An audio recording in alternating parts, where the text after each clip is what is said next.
got two great swim-related questions. One's from John Littlewood, and I've got my little cheat sheet right here. John, you'd ask about an Ironman race. Should I be bilateral breathing to one side? You said your left side doesn't work very well. I'll refer that as your off side. So first off, addressing this in workout, you want to make sure that you do entire length. So if you're in a 25-meter pool, that you do left side breathing, right side breathing. Secondly, you want to vary your speed a little bit. So when you get fatigued, the tendency is to hold your breath too long on your off side, your left side. So make sure that you're expiring before your hand exits the water. So it's weird thinking about that. As my hand is at my hip, it's about ready to exit, I have to make sure that I've blown all the way out and I'm exiting through my mouth and my nose, and my head turns just as my fingertips are exiting. So I can do that inhale for a long period of time. I inhale, inhale, inhale, inhale, and the hand moves beyond the top of my head, and then my head goes down. Offside breathing, we have a tendency to kind of blow out and your head lurches forward and your hips drop and the whole stroke goes down the toilet. So you have to make sure that you exhale below the surface. Make sure that you're not piercing your lips when you put your face down, and you're now going to breathe to the left side.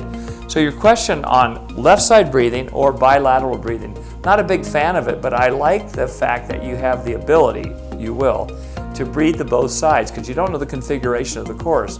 So you need to be competent.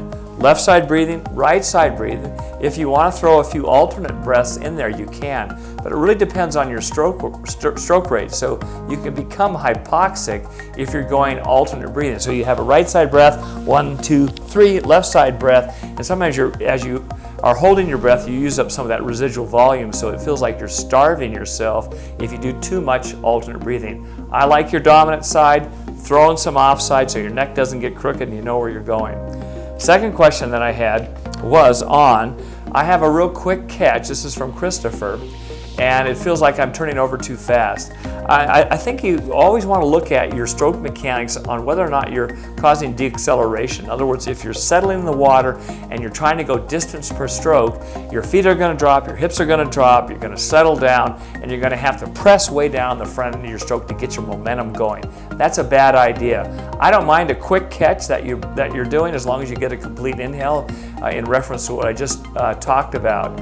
So don't worry about that. As you become more economical, you'll find that your hand should linger a little bit longer on your breathing side. So if I breathe to my right side, my left hand is going to stay out there a little bit longer than my right side. But don't worry if you have a quick catch.